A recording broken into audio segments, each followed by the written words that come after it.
स्थिति बहुत खराब है। आप सब जानती हैं कि ज़्यादा से ज़्यादा जो संघर्ष है वो महिला करती है। कुछ समय पहले, कुछ दिनों पहले ही मैं ललितपुर गई थी। मैं इसलिए गई क्योंकि मैंने सुना कि 2 किसानों ने खाद की लाइन में खड़े खड़े अपना दम तोड़ा है और 2 किसानों ने आत्महत्या की थी। तो मैं उनके घर गई। तो उनकी एक बेटी थी, बीवी थी, माताजी थी। कुछ नहीं था उनके पास, कर्ज में डूबे हुए थे।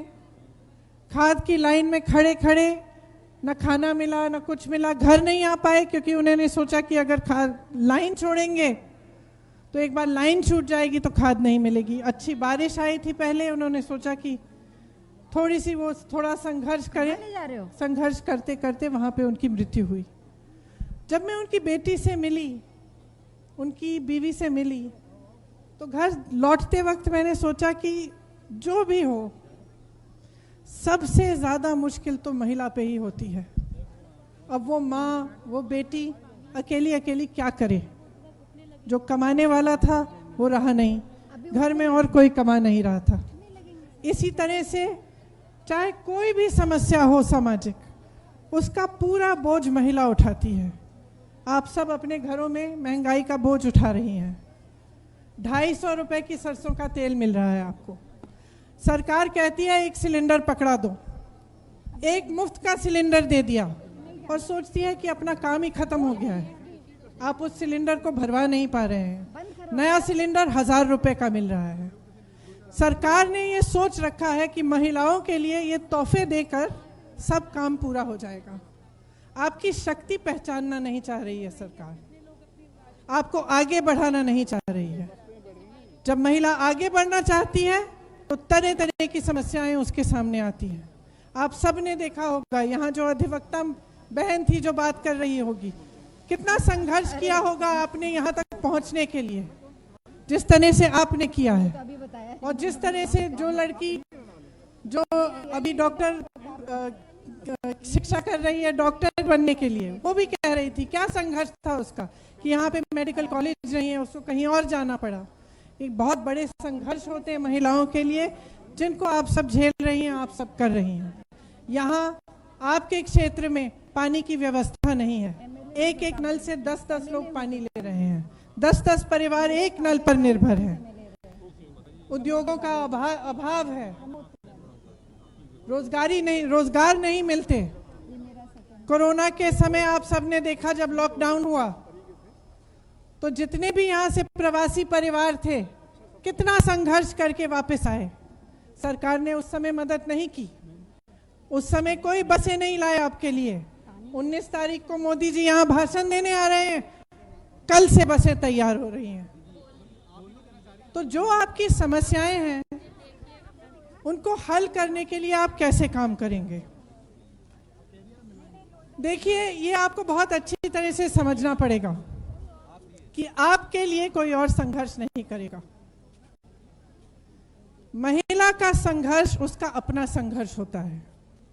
उसे अपनी शक्ति पहचाननी पड़ती है और अपनी शक्ति के बल पर उसे संघर्ष करना पड़ता है और लड़ना पड़ता है। अब मैं क्यों कह रही हूं कि 40% महिलाओं को राजनीति में आना चाहिए और इस विधानसभा के चुनाव में खड़ा होना चाहिए? क्यों कह रही हूं? क्योंकि जब तक महिलाएं आपकी तरह राजनीति में नहीं आएंगी, जब तक आगे नहीं बढ़ेंगी, जब तक आपके यहाँ से विधानसभा की विधायिका नहीं होगी, तब तक आपके लिए आपके पक्ष में नीतियां कैसे बनेगी? एक महिला समझ सकती है, चाहे कहीं से भी हो, चाहे कितनी भी सक्षम हो, वो समझती है कि चाहे आप कुछ भी करें, आप काम करेंगी, बाहर जाएंगी, घर पर आकर आपको घर की जिम्मेदारी लेनी पड़ेगी। अगर आशा बहुएं काम करती हैं, आंगनबाड़ी की महिलाएं काम करती हैं, तो वो काम करने के बाद भी घर की जिम्मेदारी, बच्चों की जिम्मेदारी, कौन क्या खाएगा, कैसे है, सब लोग ठीक हैं, वो उसकी जिम्मेदारी फिर भी बनती है। इसीलिए एक महिला ही एक महिला के लिए नीतियां बना सकती है, क्योंकि वो समझ सकती है कि महिला किस तरह से संघर्ष कर रही है। जब तक महिलाओं की पूरी भागीदारी राजनीति में नहीं होगी, हम अगर आधी आबादी हैं तो कम से कम आधी हमारी भागीदारी होनी चाहिए। जो 40% की भागीदारी हमने कही है वो एक शुरुआत है। हम चाहते हैं कि आगे बढ़कर जो लोकसभा का चुनाव है उसमें आधी महिलाएं लड़ें, ताकि आप सबकी आवाज आगे आए। क्योंकि जब तक हम खुद समाज को बदलने का नहीं ठानेंगे, हम खुद जिम्मेदारी नहीं लेंगे, तो कोई नहीं करेगा। बहुत इंतजार हो गया है। कवि ने भी कहा था, आपने सुना होगा, सुनो द्रौपदी शस्त्र उठा लो, अब गोविंद न आएंगे। सुनो द्रौपदी शस्त्र उठा लो, अब गोविंद न आएंगे।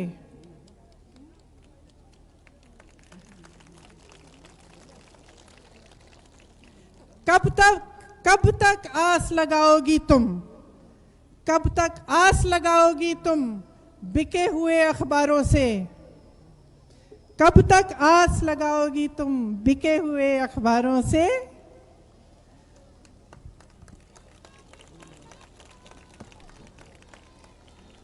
क्या मतलब है इसका?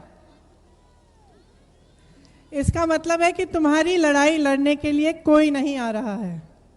तुम कब तक आस लगाओगी कि तुम्हारी आवाज कोई और उठाएगा? कैसी रक्षा मांग रही हो, कैसी रक्षा मांग रही हो दुशासन दरबारों से। मतलब कि तुम कैसी रक्षा मांग रही हो उन लोगों से जो तुम्हारी रक्षा करेंगे ही नहीं, जो तुम्हारा अत्याचार कर रहे हैं, जो तुम्हारा शोषण कर रहे हैं। आपने देखा, आशा बहुएं मेरे पास आई थी लखनऊ में कुछ दिनों पहले। उसमें से एक महिला को इतनी बुरी तरह पीटा पुलिस ने, सरकार ने, प्रशासन ने। क्यों? क्योंकि उसने ये हिम्मत कर ली कि उसने पूछा कि तुम मुझे उठा के क्यों ले जा रहे हो। वो मुख्यमंत्री जी की सभा में आई थी, अपनी मांगों को लेकर आई थी, सिर्फ अपनी मांगों को उठा रही थी, अपनी आवाज उठा रही थी। वहां आई, पुलिस ने कहा तुम्हें हम गिरफ्तार कर लेंगे। उसने सिर्फ ये कहा कि क्यों गिरफ्तार कर रहे हो, किस आधार पर तुम उठा के ले जाओगे मुझे। और उसको इतनी बुरी तरह से पीटा कि उसके हाथ टूट गए थे, उसके चेहरे पे चेहरा एकदम सूजा हुआ था, लाल था। उसने यहाँ पे चोटें दिखाई, यहाँ चोटें दिखाई। तो जब मेरे से बात कर रही थी, वो मुझे बता रही थी कि जैसे आपने आंगनबाड़ी बहनों के लिए कहा, आपका अभी तक मानदेय बढ़ाया नहीं गया है। वो सिर्फ अपने मानदेय को बढ़ाने के लिए अपनी आवाज़ उठा रही थी। वो कह रही थी कि जब से कुछ सालों से जब वो काम करने के लिए जाती भी हैं तो उनसे, जैसे उनको अगर कुछ मिलता है काम करने के लिए, किसी की डिलीवरी हो गई, उसमें से भी उसको उन्हें घूस देनी पड़ती है, थोड़ा पैसा उसमें से भी निकाला जाता है। तो जब आपका शोषण किया जा रहा है, आप पर अत्याचार किया जा रहा है, तो आप उन्हीं लोगों से क्या अपना हक मांगेंगे तो आपको हक मिलेगा? नहीं मिल सकता ना। जो आपको, जब आप अपनी आवाज उठाते हैं, आपको पीटने वालों से आप हक मांगेंगे तो आपको अपना हक मिलेगा? नहीं मिल सकता। तो इसी तरह से आपको अपने हक के लिए लड़ना पड़ेगा, तो खुद लड़ना पड़ेगा। आप ठहरिए मत, उन लोगों से मत मांगिए जो आपका शोषण करते हैं, आपका अत्याचार करते हैं। लड़की हूं, लड़ सकती हूं का मतलब ये नहीं है कि आप घर पे जाके पति से लड़ें। वो मत करना नहीं तो सब पति मुझसे नाराज हो जाएंगे। इसका मतलब है कि आप अपनी आवाज उठाइए, अपनी जो समस्याएं उनको सुलझाने के लिए खुद खड़े हो जाइए। जैसे ये मजबूत महिलाएं सब जगह, जो ये मेरे से मिलने आई आशा बहू, कितनी मजबूत महिला है कि पुलिस के सामने खड़ी हो गई, इतना पीटा उसको, फिर भी वो मेरे साथ जब बात कर रही थी कह रही थी मैं लड़ूंगी दीदी। तो इसी तरह से आप सबको लड़ना है। और मैं यहाँ आप सबसे इसलिए बात करने आई हूँ क्योंकि मैं कहने आई हूँ कि देखिए, अपना मन बना लीजिए। आप आधी आबादी हैं, हर 2 जनों में से एक हैं, तो एकजुट होकर राजनीति में आप अपना हक क्यों नहीं मांग रहे हो? जो सरकार आपके लिए कुछ कर ही नहीं रही है, उसको आगे क्यों बढ़ा रहे हो? जब वोट देने का समय आता है, महिला खड़ी है, आंख बंद करके महिला को वोट दो, एकदम आंख बंद करके, सोचो भी मत, क्योंकि वो महिला तुम्हारे लिए खड़ी रहेगी, वो महिला तुम्हारे लिए संघर्ष करेगी, तुम्हारी लड़ाई लड़ेगी, क्योंकि वो तुम्हारी तरह महिला है, बहन है तुम्हारी। तो राजनीति में आपकी भागीदारी अब सुनिश्चित है।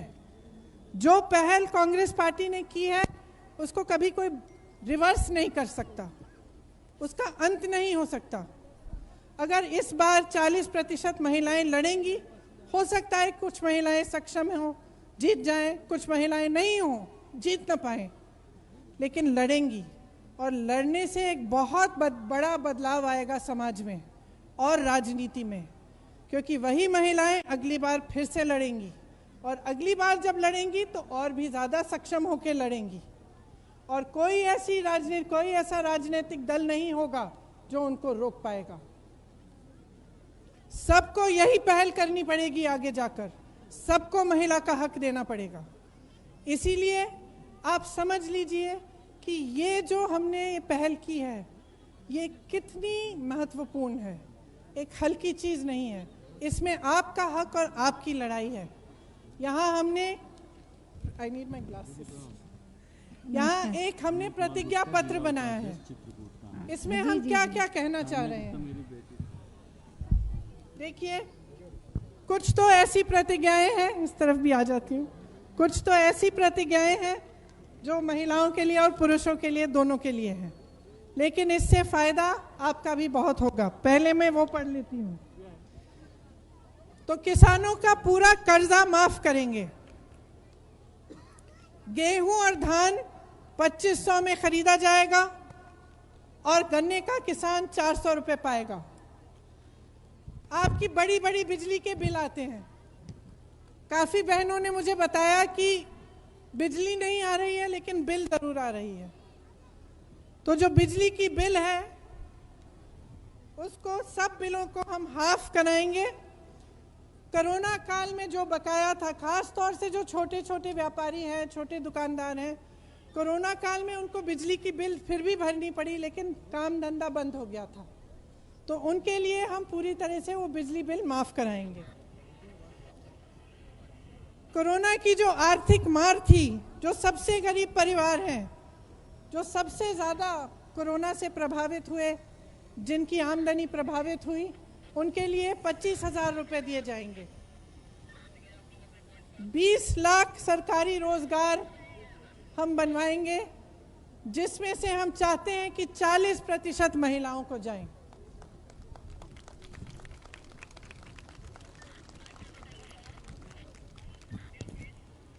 कोई भी बीमारी हो आपको तो कम से कम 10 लाख तक आपको मुफ्त इलाज दिया जाएगा सरकार द्वारा, चाहे कोई भी बीमारी हो। जो छात्राएं बैठी हैं उनको मालूम है कि क्या है हमारी प्रतिज्ञा उनके लिए। तो किस लिए कहा है हमने कि आपको स्मार्टफोन दिया जाएगा? पढ़ने के लिए और सक्षम बनाने के लिए। आपको आजकल इतने सारी ऑनलाइन कोर्सेज, ऑनलाइन पढ़ाइयाँ होती हैं, उसके लिए, और उसके साथ साथ आपकी सुरक्षा के लिए भी, क्योंकि जब आपके पास मोबाइल फ़ोन है हाथ में तो कोई समस्या आए आप एकदम फ़ोन कर सकती हैं अपने घर पर, या कोई मदद करने के लिए आ सकता है। इसी तरह से जो स्कूटी की प्रतिज्ञा है, अच्छी लगी मुझे भी अच्छी लगी बहुत। तो जो स्कूटी देने की प्रतिज्ञा है, इससे आप, जैसे आपने कहा कि पढ़ाई करने के लिए आपको दूर जाना पड़ा था, उससे बहुत सुविधा होगी। महिलाओं के लिए सरकारी बसों में जितनी भी यात्राएं सब मुफ्त होंगी, सब फ्री यात्राएं होंगी। अच्छा, सरकारी पदों में जो पहले से आरक्षण के प्रावधान हैं, उनके अंडर महिलाओं के लिए 40% होगा। इसका मतलब है कि आपको रोजगार 40% मिलेंगे, लेकिन जो पहले से प्रावधान है आरक्षण के, उसके भीतर मिलेंगे। विधवा के पेंशन मुझे बहुत महिलाओं ने कहा कि आजकल पेंशन बहुत ही कम मिल रहा है, तो विधवाओं का जो पेंशन है उसको हम 1,000 रुपए तक बढ़ाना चाहते हैं। जो आशा बहुएं और आंगनवाड़ी बहनें हैं उनके लिए हम 10,000 रुपए का मानदेय न्यूनतम हम देना चाहते हैं। तो आपको 10,000 रुपए का मानदेय मिलेगा और उसके अलावा जो आप डिलीवरी करने जाएंगी, जो आप काम करने जाएंगी, उसके ऊपर मिलेगा। अच्छा, प्रदेश में हम हर जिले में हम 75 ऐसे पाठशाला बनाना चाहते हैं जो केंद्रीय विद्यालय की तरह होंगे, लेकिन सिर्फ महिलाओं के लिए होंगे। और उसमें आपको सिर्फ पढ़ाई नहीं, लेकिन अलग अलग हुनर भी सिखाए जाएंगे और आपको तैयार किया जाएगा कि आप अच्छे अच्छे रोजगार आपको मिल पाएं और आप आगे बढ़ पाएं। तो ये हमारी प्रतिज्ञा है महिलाओं के लिए।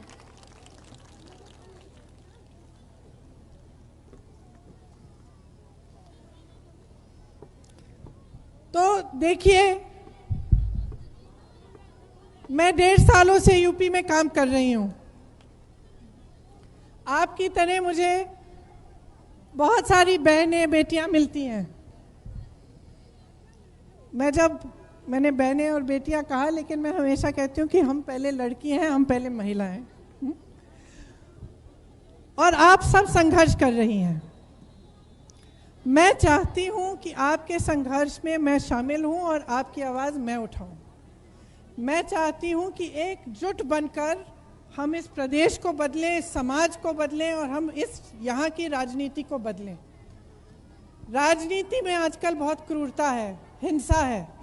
आपने देखा होगा लखीमपुर खीरी में क्या हुआ। एक बड़े मंत्री के बेटे ने अपनी जीप के पहियों के नीचे 6 किसानों को कुचल दिया। और आपने क्या देखा कि सरकार ने किसानों की मदद करने के बजाय जिसने ये अत्याचार किया उसकी मदद की।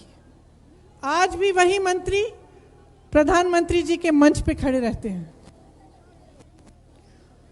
तो जो हिंसा है राजनीति में, उसको खत्म करने के लिए महिलाओं की बहुत ज़रूरत है।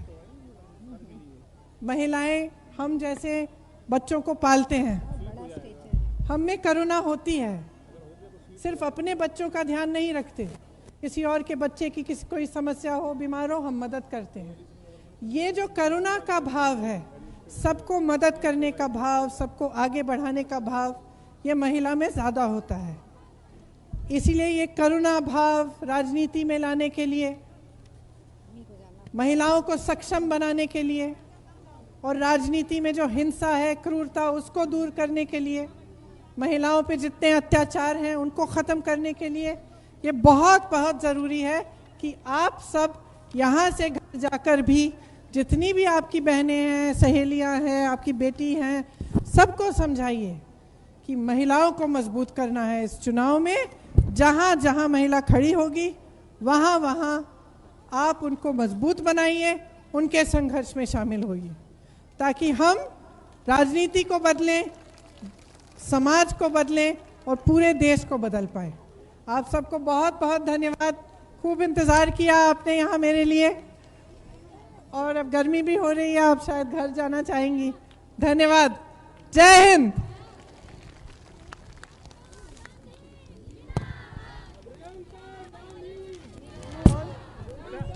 नमस्ते। आ जाओ आ जाओ। कैसे बोलना है कुछ? पकड़ोगी? पानी में मत जाने दो। लो। प्रियंका गांधी, प्रियंका गांधी, प्रियंका गांधी। दी नमस्ते। सभी लोगों से निवेदन है कि नीचे तरफ कोई नहीं जाएगा। जब बनेगी तो हम बेटियों के लिए ऐसी क्या सुरक्षा देंगी जिससे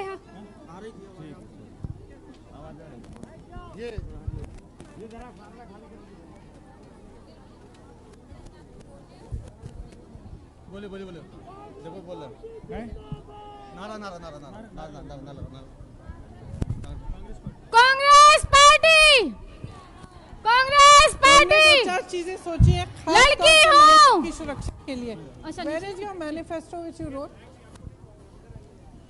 आज सुबह ही हम ये तय कर रहे थे जी कि हम खास सुरक्षा के लिए क्या कर सकते हैं। तो जहाँ जहाँ मैं गई हूँ, जहाँ पे महिलाएं पीड़ित हैं, मैंने 2-4 चीज़ें देखी हैं। जी सबसे पहले कि जब एक हादसा होता है उनके साथ जी जी या अत्याचार होता है तो पुलिस FIR दर्ज नहीं करती है। जी जी और क्या होता है कि अक्सर जो करने वाला होता है, अत्याचार करने वाला होता है, वो एक मतलब सक्षम इंसान होता है जिसके पास शायद हो सकता है कि राजनीति में भी कोई दोस्त हो या कोई तो उसकी मदद करता है। तो इस हम चाहते हैं कि हम एक रूल बनाएंगे कि अगर 10 दिनों में किसी महिला ने ऐसा कहा कि मेरे साथ हुआ है और आप FIR दर्ज नहीं कर रहे हैं तो 10 दिनों के अंदर अंदर आपका सस्पेंशन हो जाएगा। एक तो ये है। दूसरा, हम चाहते हैं कि हर पुलिस स्टेशन में कम से कम 3-4 महिलाएं पुलिस की हों, हर पुलिस स्टेशन में। आज हर पुलिस स्टेशन में नहीं है। पुलिस में हम चाहते हैं कि 1/4 महिलाओं को पुलिस की नौकरियां मिले ताकि वो पुलिस में हो, ताकि आपको जब समस्या आए तो आप एक FIR दर्ज करना है या शिकायत करनी है तो आपकी महिला मिलेगी जो आपकी मदद कर सकती है। गारी है भारत की ये नारी है। और हर जिले में हम चाहते हैं कि जैसे मेरी बहन जो अधिवक्ता है जी, हर जिले में हम एक अधिवक्ताओं जी में कम से कम दूंगी नहीं, कम से कम 2 महिलाएं हैं जो अधिवक्ता हैं, ताकि ऐसे केस हो किसी पीड़िता को मदद चाहिए तो वो उनके पास जा सके। और चौथा, हम चाहते हैं कि प्रदेश में एक ऐसा कमीशन बने 6 महिलाओं का, 2 जो जज रही हैं, 2 जो NGO का काम करती हों, इस तरह से जो ऐसी महिलाएं हों कि जो ऐसी समस्याएं आ रही हैं। जैसे आपने देखा है कई बार पीड़िता का FIR दर्ज नहीं हो रहा है, जिसने अत्याचार करा वो पीड़िता पर ही केस लगा रहा है। तो जब ऐसे उल्टा शोषण हो रहा है उसके लिए भी एक कमीशन हम बनाना चाहते हैं कि आप उनके पास जा पाएं कि देखिए मेरे साथ ऐसा ऐसा हुआ, मेरी सुनवाई नहीं हो रही है, किस तरह से आपकी मदद की जाए। तो ये 3-4 चीज़ें कर लें, लेकिन घोषणा अभी नहीं की है, वो कुछ दिनों में मैं कर लूँगी। दीदी प्लीज दीदी, ये लड़कियां जब मैं कही थी इनसे कि मैं दीदी से मिलाऊंगी तो इन्होंने कहा मैं आ रही हूँ जी दीदी आइए। आ जाऊंगी, लेकिन कैसे करें? आगे आ जाओ, उधर आ जाओ। अच्छा, एक बार मेरे साथ मंदाकिनी मैया की जय, मंदाकिनी मैया की, कामतगिरी महाराज, कांतानाथ महाराज जी की। बहुत बहुत धन्यवाद आप सभी को जो यहाँ पधारे। कार्यक्रम समापन की ओर है। मैं प्रियंका जी का भी और हमारी दूर दूर से जो आई जितनी बहनें थी, जिला कांग्रेस कमेटी के सभी पदाधिकारियों का, हमारे पत्रकार बंधुओं का, सबका बहुत बहुत आभार, बहुत बहुत आभार। जय हिंद।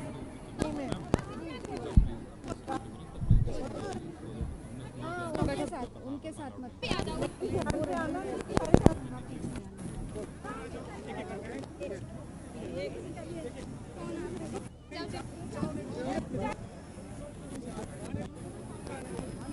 आने दो सर, आने दीजिए, 2-4 आ जाने दीजिए सर।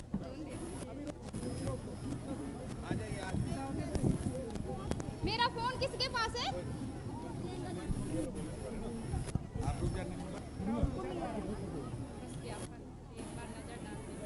मैं उन्हीं को दिलवा देती हूँ ना, आप क्यों परेशान? कौन सी है आपकी? TT 2011।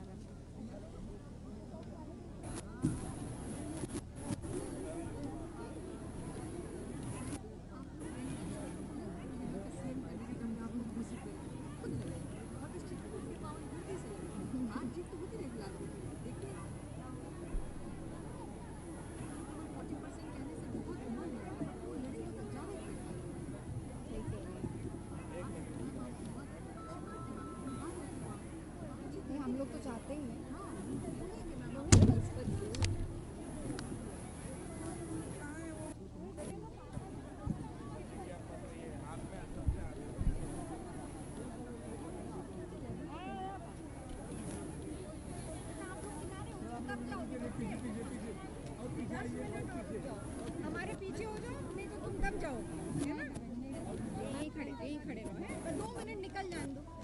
भीड़ आएगी एकदम से।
नहीं है ना।